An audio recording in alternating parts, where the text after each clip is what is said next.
to clap hands for me.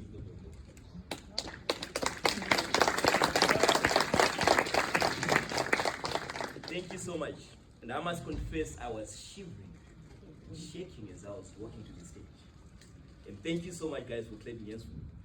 But I would like to ask you, when was the last time that you clapped hands for yourself? When was it? Silence in this room is deafening. You believe you don't deserve to clap hands for yourself, don't you? Now, please, ladies and gentlemen, put your hands together for yourself.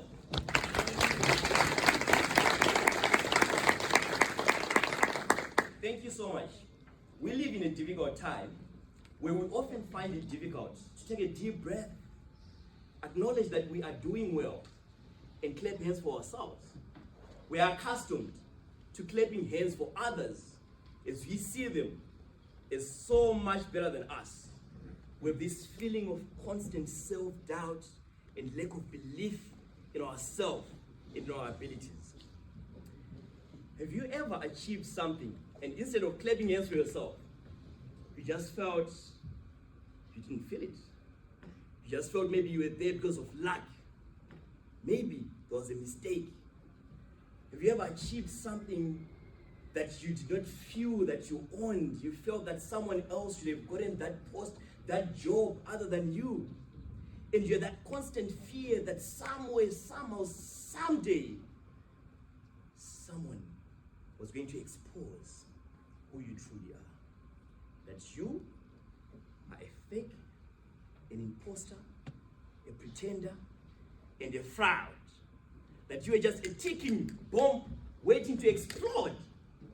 And that someone, somewhere, someday was going to discover who you truly are. If you have experienced any of those feelings, ladies and gentlemen, please raise your hand. Now look around you. That is all of us. Now I would love for you to say to the next person, you are not alone. You are not alone. Because you truly are not alone. You see, I used to run away from myself.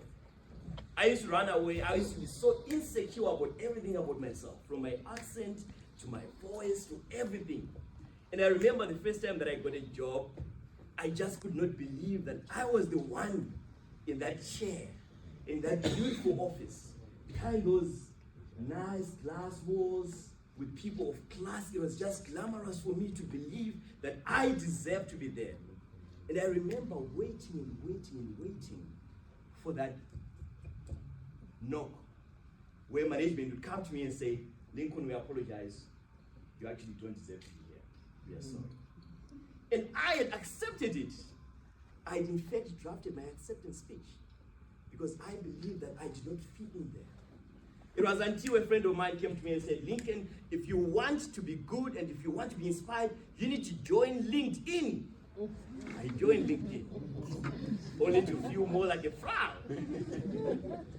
LinkedIn made me feel like I was the only person who was going out on partying, while my friends were attending seminars, conferences, and conventions.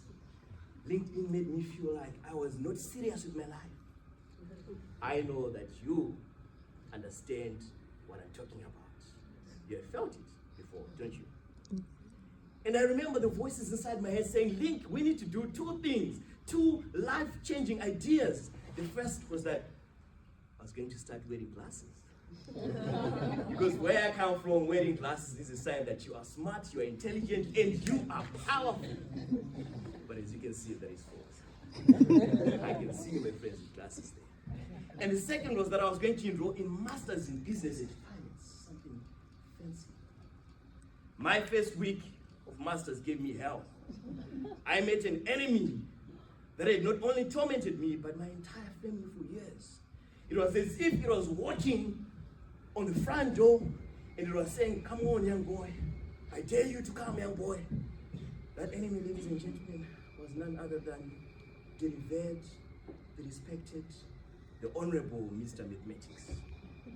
I was introduced to maths. The little voices inside me said, Link, cramming large amounts of information, we can help you with that. But mathematics is not what? And I quit. It was my mother who said to me, Link, if not you, then who? If not now, then when?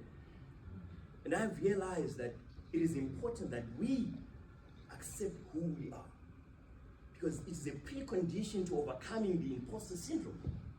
Maybe you have been shy to go to your boss and say, boss, I think I deserve a raise. I've been working hard.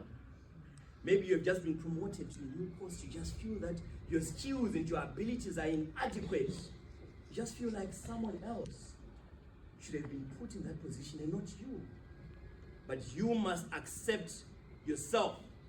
You must accept who you are, because you are unique, you are different, and you are powerful. Ladies and gentlemen, I used to run until my mother said, you can run, but you can't run away from it. And I've realized that we have the power and the tools to overcome the imposter syndrome, because we can free ourselves from those little voices, and we can distance ourselves from those. Does that mean the voices have disappeared? No. But every time that they come out, I remember that I have the power to overcome them. And I have the power to defeat them. Just like we have defeated this. And I invite you, ladies and gentlemen, that the next time that you feel that you are undeserving, remember that you deserve. And you also deserve to clap hands for yourself. Now I'm going to ask you, please, clap hands for yourself. And remember, if not you, then who? If not now, then when? I thank you, ladies and gentlemen.